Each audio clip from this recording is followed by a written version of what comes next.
I never thought a single, bitter lie could completely destroy 22 years of shared memories, but looking back, I realized the ice had been cracking long before it finally gave way. The winter air was brutal the night my husband slammed the door, casting me out into a freezing, unforgiving dark with nothing but the clothes on my back and a broken heart. His sons stood right behind him, their smiles cold, convinced they had finally won the ultimate war for their father's empire and erased me from his life forever. Everyone thought I had completely lost my mind when I chose not to fight back, but they didn't know the secrets hidden just beneath the surface. 3 hours later, a single phone call changed the entire game, turning their absolute victory into an inescapable trap. If you want to see exactly how far the truth can travel, drop the city you're watching from the comments, because this is the story of how a quiet plan can completely shatter the loudest greed. My name is Colleen, and at 28 years old, I found myself sitting in the deafening silence of a house that no longer felt like home. The funeral flowers were still fresh, their fading scent a lingering reminder of the sudden, devastating loss of my husband, Floyd. For the past few years, I had poured my entire heart into our life together, standing firmly by his side through thick and thin, and eventually becoming his primary caregiver during the long, agonizing months of his final illness. I was the one who held his hand during those terrifying nights in the hospital, navigating the impossible medical decisions while the rest of the world kept moving. But grief, I soon learned, has a strange way of stripping away illusions. The mourning period wasn't even over before the vultures arrived to claim the ruins. My stepsons, Sydney and Edwin, men significantly older than me, made it immediately clear that my presence was no longer required. They hadn't been there when it mattered. Sydney was wrapped up in his law practice in San Francisco, and Edwin was preoccupied with a vague consulting business in Los Angeles. Yet, the moment the estate was up for grabs, they materialized like sharks sensing blood in the water. I sat frozen in Floyd's favorite leather chair in his home office, the very room where we had spent countless evenings planning a bright, shared future. Sydney stood before me, wearing his father's death like a perfectly tailored, expensive suit designed strictly to his advantage. His steel-gray eyes swept over the room with the cold calculation of a businessman evaluating a terrible investment.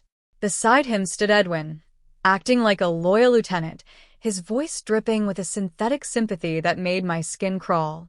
They looked at me not as family, but as an inconvenience, a temporary roadblock in the way of their inheritance.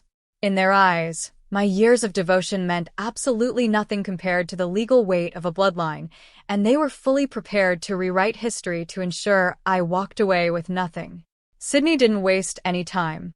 He opened his sleek briefcase with theatrical precision and pulled out a thick, official-looking manila folder, setting it down heavily on Floyd's mahogany desk. My heart hammered against my ribs as he unfolded the documents, his movements sharp and completely devoid of emotion. "We need to discuss some very practical matters, Colleen," he said, his voice carrying that patronizing, icy tone I had grown to detest over the years. Edwin stepped closer, nodding in unison, their silent alignment a clear signal that I was completely outnumbered. Sydney began reading the numbers aloud, and each word felt like a physical blow. The house we were standing in, our beautiful home in Sacramento valued at $850,000, was going to him and Edwin jointly. The vacation villa at Lake Tahoe, a $750,000 property where Floyd and I had spent our most cherished anniversaries, was also theirs. Even the core business assets, totaling roughly $400,000, were being distributed directly to the bloodline. When I quietly asked what was left for me, Edwin shifted uncomfortably, pretending to look down, while Sydney coldly revealed the baseline truth, a life insurance policy of $200,000. For a woman who had paused her own life to care for their father, that amount was barely enough to survive on, let alone start over. But the true cruelty came next. Sydney pulled a smaller, more ominous document from the pile. "Dad accumulated significant medical bills during his final months," he stated calmly, looking directly into my eyes. "The outstanding balance is about $180,000. Since you made the medical decisions as a spouse, the hospital is looking to you for payment." The room seemed to spin. They were handing me $200,000 from insurance while simultaneously saddling me with $180,000 of debt, leaving me with a mere $20,000 to rebuild my entire life from scratch. To top it off, they granted me exactly 30 days to pack up my belongings and vacate the premises. They stood there smiling, utterly convinced they had engineered the perfect trap to destroy me. After Sydney and Edwin left, the silence in the office was suffocating.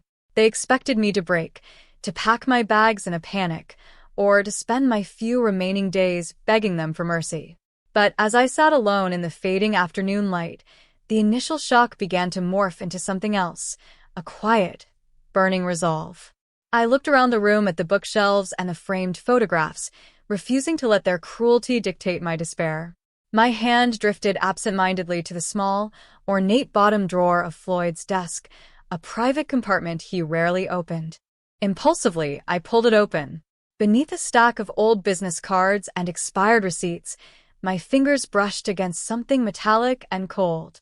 I reached in and pulled out an old brass key, worn completely smooth from years of handling. It was a key I had never seen before, and it certainly didn't match any lock in this house. As I held it up to the window, watching the metallic glint in the twilight, I noticed Edwin's luxury car was still idling in the driveway outside. Through the glass, I watched my stepsons standing close together, laughing and gestures indicating they were already dividing up the estate in their minds. They thought they had successfully erased me, reducing my presence to a mere legal footnote. But looking down at the mysterious key in my palm, a sudden realization washed over me. Floyd was an incredibly sharp businessman, a man who always anticipated 3 moves ahead in every negotiation.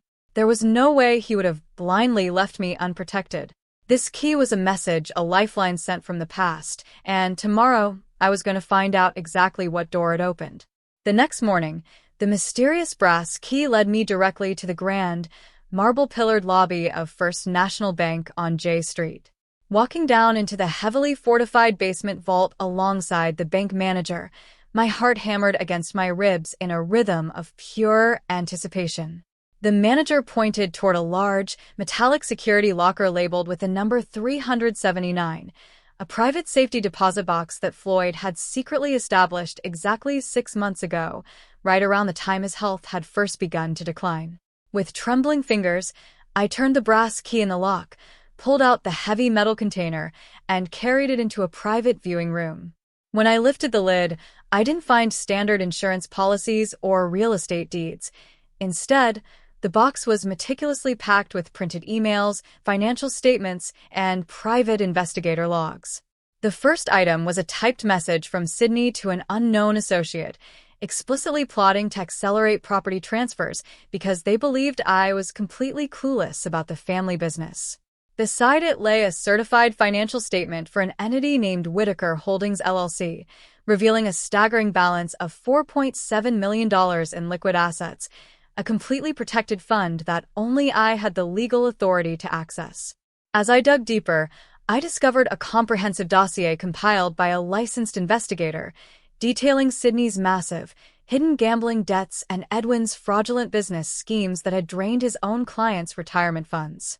The final document was the true masterpiece, a legally binding will executed just 6 weeks before Floyd's passing, which completely superseded the outdated version my stepsons were using to intimidate me.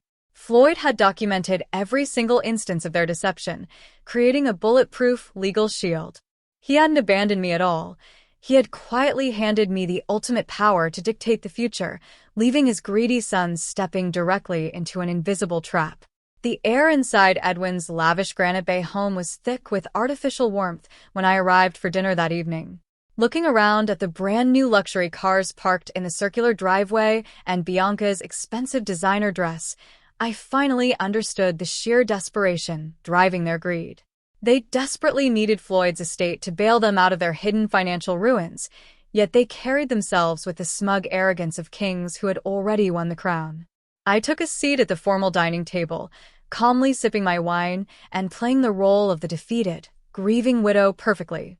Sydney leaned back, swirling his scotch, and smoothly brought up the paperwork, eager to finalize the property transfers before I had time to think. I smiled gently, letting them believe their plan was working flawlessly. I've decided that family harmony is much more important than fighting over money, I said, watching the immediate, naked relief wash over both of their faces. Bianca quickly reached for a manila folder hidden on the sideboard, urging me to sign their custom-drafted agreement right then and there. But instead of reaching for a pen, I casually mentioned that I had been doing some light cleaning in Floyd's office and kept finding rather confusing financial documents. I watched the color instantly drain from Edwin's face as I mentioned discovering a safety deposit box key. Sydney went entirely rigid, his fork hovering midair as he tried to maintain his composure. They desperately tried to minimize it, patronizingly telling me that legal paperwork was far too complicated for someone without a business background. I just nodded innocently, pretending to agree while savoring the absolute panic hidden behind their eyes. They had no idea that the quiet woman sitting across from them had spent her entire afternoon reading the proof of their crimes. I left them stewing in their own anxiety, knowing that their perceived victory was rapidly evaporating. The atmosphere inside the main conference room at Morrison and Associates was suffocatingly tense when we all gathered for the final signing. Sydney and Edwin sat across the polished mahogany table, their postures rigid, trying desperately to project an aura of absolute victory. Martin Morrison stood at the head of the table, adjusting his glasses nervously, completely unaware of the storm that was about to break. Beside me sat James Mitchell, his thick leather briefcase resting heavily on the floor, holding the exact documents that would dismantle their entire reality. Sydney looked at me, a patronizing smile returning to his face as he pushed the transfer papers forward. "Let's get this wrapped up, Colleen," he said smoothly. "It's time to put all this unfortunate business behind us." I didn't reach for the pen. Instead, I gave a quiet nod to James Mitchell, who reached down, opened his briefcase, and placed a thick stack of certified documents directly onto the table. "We won't be signing those," Mitchell announced, his voice echoing with absolute authority. Sydney laughed nervously, but as Mitchell began spreading out the paperwork, the color rapidly drained from the brothers' faces. They weren't looking at a standard estate release. They were looking at bank statements for Whitaker Holdings LLC showing $4.7 million securely locked away, followed by the definitive final will executed just 6 weeks before Floyd's passing. The true shockwave hit when Mitchell laid out the full real estate records. The primary house and the Lake Tahoe villa weren't the debt-free gold mines the brothers imagined. Floyd had heavily leveraged both properties, leaving them with $2 million in active mortgages against a value of only $1.6 million. "You see, gentlemen," I said, looking Sydney dead in the eye as his confident facade completely shattered. "You are inheriting exactly what you tried to give me, a mountain of debt." Their lawyer turned completely pale as he skimmed the text, realizing Floyd had legally tied the debt directly to the properties. They were trapped, forced to choose between financial ruin or facing immediate criminal charges for their hidden fraud. 3 months later, I watched the morning fog roll gently over the Pacific Ocean from the front porch of my charming new cottage in Carmel. I had completely cut ties with the past, selling off the remaining pieces of the estate that Sydney and Edwin could no longer afford to maintain. While my stepsons sank into the heavy weight of their inherited debts and mounting legal troubles, I found myself with a level of security and peace I had never known before. Floyd's hidden brilliance hadn't just saved me from financial ruin, it had granted me a clean slate to finally discover who I was meant to be. Today, my days are spent bringing a neglected garden back to life, planting vibrant flower beds, and volunteering my time to help other women find their footing after facing deception and manipulation. I even used a portion of the protected funds to establish a foundation dedicated to financial justice, ensuring Floyd's true legacy is one of protection and empowerment. Now, I want to turn the question over to all of you who have followed my journey to the very end. What would you have done if you found yourself standing in my exact shoes?